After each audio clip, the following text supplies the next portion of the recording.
বিনা নোটিশে নওগাঁয় কয়েকটি petrol pump উচ্ছেদের প্রতিবাদে উত্তরাঞ্চলের সব পেট্রোল পাম্প বন্ধ। আসসালামু আলাইকুম।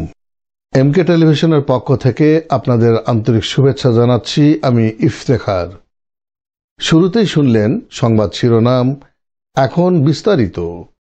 বিনা নোটিশে নওগাঁয় কয়েকটি পেট্রোল পাম্প উচ্ছেদের প্রতিবাদে 5 ফেব্রুয়ারি থেকে অনির্দিষ্টকালের জন্য উত্তর অঞ্চলের সব পেট্রোল পাম্পের তেল উত্তোলন ও বিপণন বন্ধের ডাক দিয়েছে পেট্রোল পাম্প অনার অ্যাসোসিয়েশন। গেল রাতে বিভাগীয় পেট্রোল পাম্প ও ডিলার মালিক সমিতির নেতাদের বৈঠকে এই সিদ্ধান্ত নেওয়ার পরে আজ সকাল থেকে অকটেন পেট্রোল ডিজেল বিক্রয় বন্ধ সহ কার্যসূচি পালন করা হয়। রংপুরে সকাল থেকে পেট্রোল পাম্প মালিকরা তাদের পাম্পগুলো বন্ধ রাখে, ফলে গ্রাহকেরা পড়েছেন ভোগান্তিতে। সাধারণ মানুষের পাশাপাশি বেশি ভোগান্তিতে পড়েছে বাস ট্রাকের লেবার ও শ্রমিকরা। ঠিকভাবে জানি না কি কারণে বন্ধ, তেল নিতে এসে দেখি যে পাম্প বন্ধ, আদৌ জানি না যে কি কারণে বন্ধ, এটা জানি না।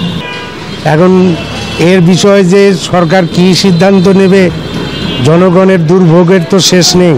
জি, আমরা তো জানি না যে এরকম পরিস্থিতি হবে।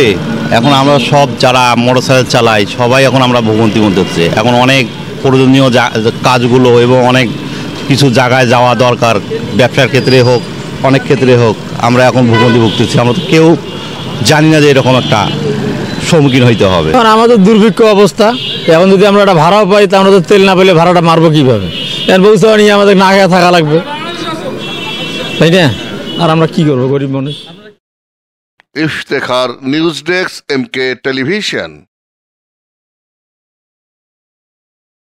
করছি এমকে টেলিভিশনের নিয়মিত সংবাদ। এতক্ষণ আপনারা আমাদের সাথে থাকার জন্য অসংখ্য ধন্যবাদ।